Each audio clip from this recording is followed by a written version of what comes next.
Okay, this is Samsung A23 5G, and I think it deserves a short review. Okay, so what do you get for around 250 euros? Well, you get all plastic build with fingerprint build inside. You get triple camera setup with actually two cameras usable. You get Type-C charging, 25 watts, 3.5 millimeters jack, single speaker. You get 6.6 display, IPS, 120 Hz refresh rate, Full HD resolution, and the front-facing camera is teardrop design. So yeah, bezels are a bit healthy, let's say, bit bigger on the bottom than on the top or the sides, but yeah, it's a big screen, big phone. For the battery, you get 5000 milliamp battery, and battery life is just amazing. 7-8 hours screen on time, no problem. So battery champ. For the camera, it has few of them, but the main one, 50 megapixel sensor, aperture f1.8 with optical image stabilization, and then you have the ultra wide.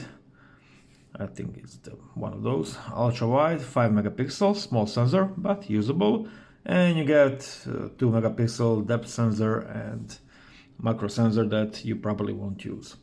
Okay, so 5G, it gets 5G from its chipset, and chipset is Qualcomm's Snapdragon 695. It's 6 nanometers process.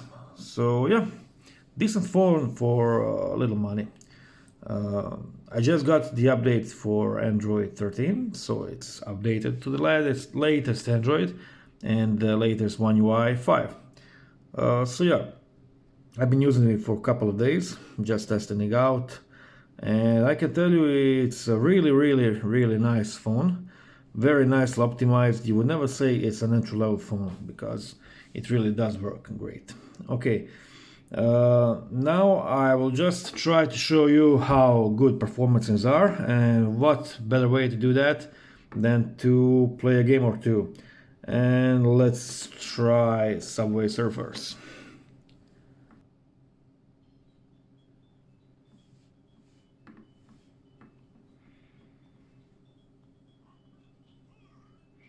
So as you can see, it's very smooth. So yeah, those 120 Hz refresh rates really do come out on the display, especially when you have games that support it. And it is an adaptive screen, so it goes between probably 60 frames per second, then goes to 90 or 120. So that's maybe why the battery is so good.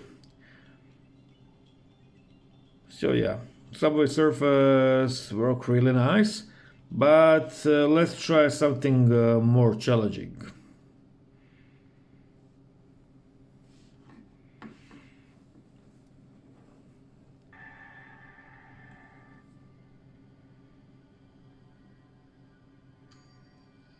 Okay, so frame rate is actually very decent. Let's see.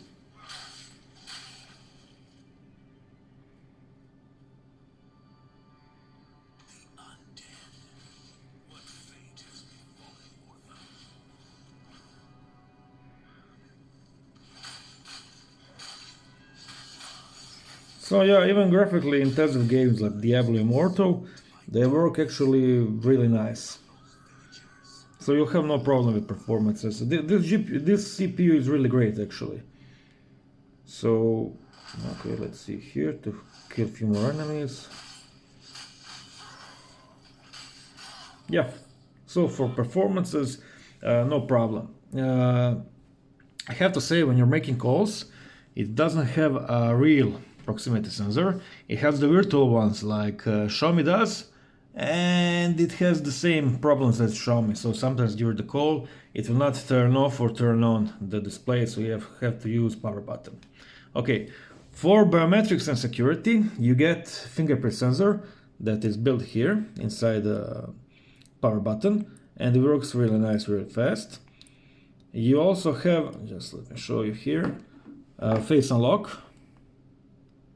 You can watch it here. Just a second, let me show it my face. Face doesn't match. Okay, yeah, now it does. Okay, let's see. Okay, it works really nice. I also shot it in the dark. It also works nice. I'll insert the video here somewhere. So yeah, fingerprint okay, great actually, and also face unlock. Okay, what else to show you? Well, as for the software, One UI, you either love it or hate it.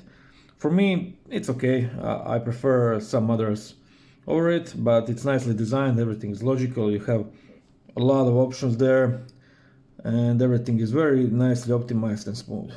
As I said, you will never say it's $250, 250 euros phone. If it had IPS display, it would be even better, but hey, you get what you get. Okay, let's check camera out. So, sorry. Standard One UI design, portrait mode, photo, video, and more. Under more, you have few options like Pro mode. Pro mode, sadly, is bad. It only has white balance, exposure, and ISO valued, so there's no shutter speed for long exposures.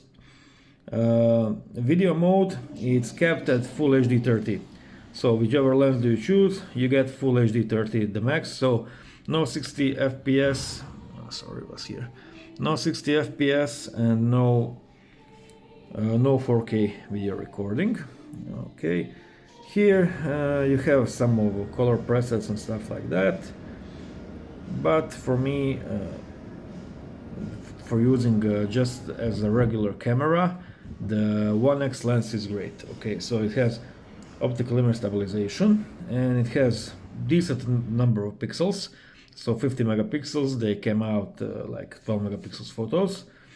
And you also have a night mode that is working actually really nice. I'll show you a few photo samples while I'm talking about this everything.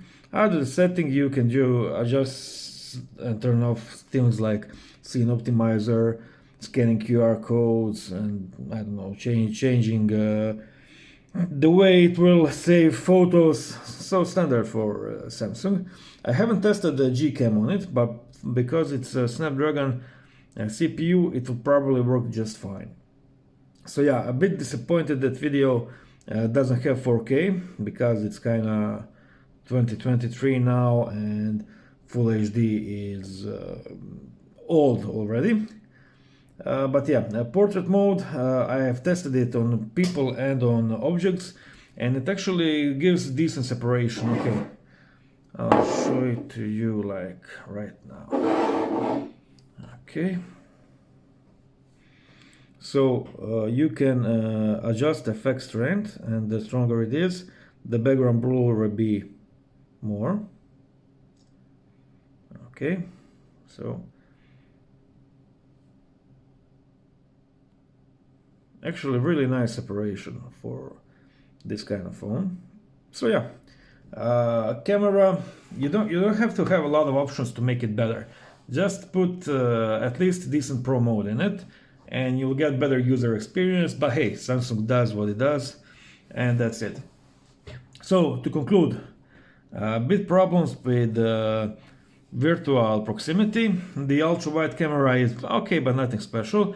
No 4K video recording, no 60 frames video recording, but decent main lens, decent screen, great performances, and very polished and feature-rich software. So yeah, who would I recommend this for? Well, maybe to use it as a second phone for your business, that's great, or to give it to your child, or I don't know, if your wife just wants to have a good phone to, I don't know, take few shots and stuff like that. It's not for the power users, it's not for the camera enthusiasts, but for its budget, it's very nice. During the day, you'll get great photos of it, during the night, not so great, but yeah, that's it for today. Just a short review of the phone that might be interesting to everybody, and that's it.